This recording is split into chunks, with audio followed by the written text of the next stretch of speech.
ଗାଁରେ ଚିଟ୍ଟୁ ନାମକ ଏକ ନଟୁଣ ଓ ହସୁଆ ପିଲା ଥିଲେ।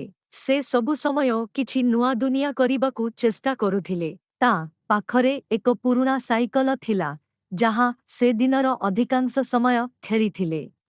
ଏକ ଦିନ ଚିଟ୍ଟୁ ତାର ହସ ମାଧ୍ୟମରେ ଗାଁର ଲୋକମାନଙ୍କ ସହ ଏକ ନୂଆ ମଜା କରିବାକୁ ଚିନ୍ତା କଲେ।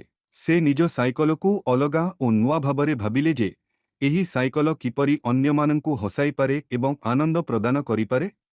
ଚିଟ୍ଟୁ ସାଇକଲକୁ ଏକ ନୂଆ ଭାବରେ ତିଆରି କରିବା ଆରମ୍ଭ କଲା। ସେ ସାଇକଲକୁ ଏକ ବିଶେଷ ମଜା ଶିଳ୍ପ ତିଆରି କଲେ, ଯେଉଁଥିରେ ଏକ ପ୍ରେମ ଓ ହସର ମୂର୍ତ୍ତି ଲଗାଇଥିଲେ।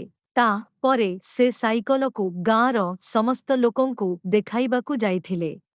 ସେଠି ଚିଟ୍ଟୁ ତାର ନୂଆ ମଜା ସାଇକଲକୁ ଦେଖି ସମସ୍ତେ ହସି ପଡ଼ିଲେ। ସାଇକଲର ଦୁର୍ଗତି ସହିତ ଏକ ଚକ୍ର ଘୂରିଲା ଓ ସେ ସେଥିରେ ଭଲ ହାସ୍ୟର ସୃଷ୍ଟି କରିବାକୁ ଆରମ୍ଭ କଲେ।